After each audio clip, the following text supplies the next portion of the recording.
Hello everyone, welcome to the Fig Noob to Fig Master YouTube channel, your one-stop shop for everything Figma. Today's lesson is Lesson 2, Navigating the Figma Interface. In today's video, we will be focusing on the toolbar, the right panel, the left panel, and how to zoom in and out.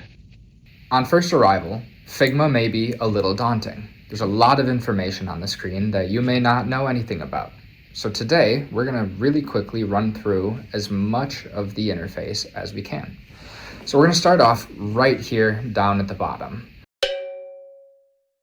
Some of the tools that I have down at the bottom section here, you may not have on the free version, but on the paid versions, you should have as well. So let's get started. Right away, you can see that I have a mouse with a clicker. When you open it, you have the Move tool, you have the Hand tool, and the Scale tool. The most important one for you is going to be the Move tool. Next to it, we have the kind of like a X's and O's board. You have the frame, you have section, and you have slice. Frames are going to be very important for actually creating prototypes, and sections are going to be important for creating organization within your Figma pages. Next, we have the Square tool or Rectangle tool. You have rectangle, you have line, you have arrow, you have ellipse, you have polygon, star, and adding any images or videos that you want. This one is a very important box as this is basically the base of every prototype you make. Then we have the creation tools. These are a little bit more advanced and ones that we'll cover in future videos, but we have the pen and the pencil tool. The pen tool is very nice for creating much more complex, much more dimensional images or products to put into any prototype. There is also the text tool, which when used, you can type anything. And we have the annotations. So we have comments, we have the annotation tool, and measurement, which is a tool that isn't there on unpaid plans. But commenting is very important when it comes to collaborating, as you're able to go onto somebody else's prototype or on your own, leave comments for yourself, like add a color.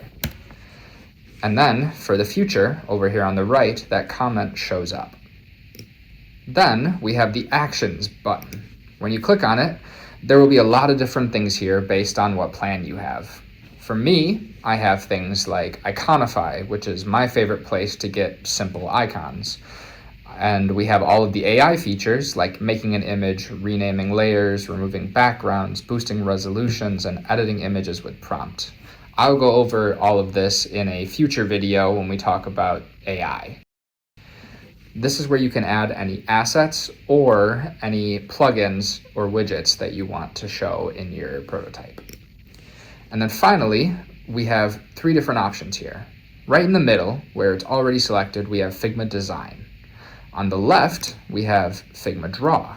This changes the options. And then we have, if you have the plans, Dev Mode, which is something that you only get in paid plans. Now, for this video, we're only going to focus on design. Next, we have this right panel. Next, you'll see over here in the right panel, we have your little icon for who you are. This is your present button, and this allows you to take your prototype and put it into another window up here in the top of your screen, which then allows you to view it in a larger, more functional window like any person testing your prototype would see. There's also the share button where you could click on it and share it with anybody via email, via part of your corporation, anything like that. We also have the design and prototype tool. Now we're going to dive into both of these deeper in a different video, but I'm just going to go over everything we have. This section right here is specifically based on your page. So right now you can see that in this big open space that I have in the middle of the screen, it's gray. I can very easily change that to my favorite color, which is green. But I think for the sake of the video, I'm going to leave it back on gray because I think it's a little less jarring. You can also turn it on or off if you want to see a transparent background versus a colored background. I just like the colored background. We also have variables, which are a bit more advanced, and we'll cover those in a future video. They're not necessary for a base person starting off in Figma. And then finally, we have styles and the ability to export. Now, export is eventually going to be important, but it gives you the ability to click and export your file. Finally, we'll focus on the left side of the screen. In the left, you have the home button, which takes you back to the main menu. You have minimize UI, which ends up shrinking everything on the page, making it so that you can see as much as you want. And then we have your file name, along with whatever folder you have it placed in. So right now I have it as Figma Lessons in New Hire Onboarding. Then you have files versus assets. Now, assets becomes important once you have a library built for yourself. The search allows you to find anything in your image. So if you have something and you name it red square, if you search red square, it'll appear here. Then we have the Pages tool. Pages are an easy way to navigate between different areas in Figma, and every page that you make within a file will appear here. So, as you can see, since we're on lesson 2, I could switch here to lesson 1. And then we have the layers. This is where you will see everything that you put in the physical document on here. So if I was to create a rectangle, I would click on the rectangle tool down here, click and drag. Now that rectangle appears over in layers. It'll just be named rectangle 1. But if I wanted to, I could go over here and name it gray rectangle, and then I could come over to the search and do gray, and that gray rectangle shows up. This becomes very important in much larger prototypes where you have so much information that it's hard to navigate this layer section.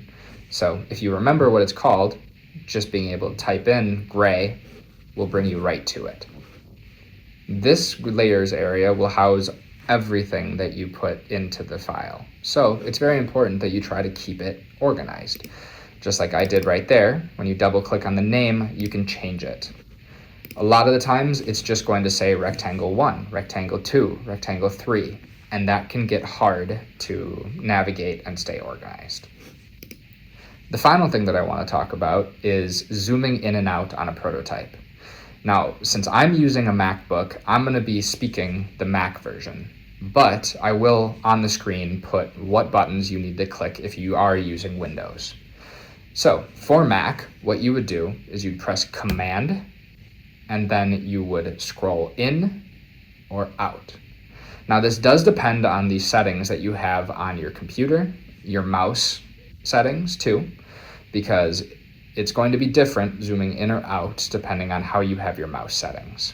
But by clicking Command, it changes it to scrolling in or out. If I release Command and I scroll up and down, it's going to change whether or not I'm going up and down on the prototype, or when Command is clicked, out or in.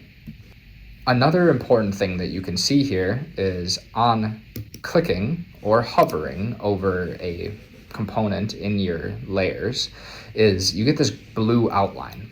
This becomes important when you have lots of different layers in a file because you know exactly what you are trying to select. I can tell that when I'm here, I'm not selected, but when I go here and it turns blue, this is what I was trying to click on. You can also see on the left here that it somewhat hovers and changes the color to gray in the background when I hover over it. When I click it, it shows me exactly in blue which item I have selected. When you have multiple layers, all the other ones will stay one color, while the layer that you are actually selected to will turn blue, and it'll actually pull you right to it. Another piece of functionality that you can use within the Layers tab is the lock or unlock, or the visibility buttons. If you lock the image, even if I click on it and try to drag it around, I can't. But if I unlock it and then click and hold and drag, then I can move it freely. Then we have the toggle visibility. This one, when clicked, will hide whatever is in this blue selected area, and when I click it again, it turns it back, and then you can see it again. I know I wasn't able to cover everything in this video, but I wanted to keep it as basic as possible, making sure that we covered all of the important things that you need to know before you even put a shape on the page. In the future videos, we're going to cover much more specific topics and things that you may have seen in this video, but I didn't get to. If you're interested in downloading Figma, go to the link in my bio and try it for yourself for free. And if you liked this video and want to see more videos just like this, make sure to like and subscribe to the Fig Noob to Fig Master YouTube channel. See you next time.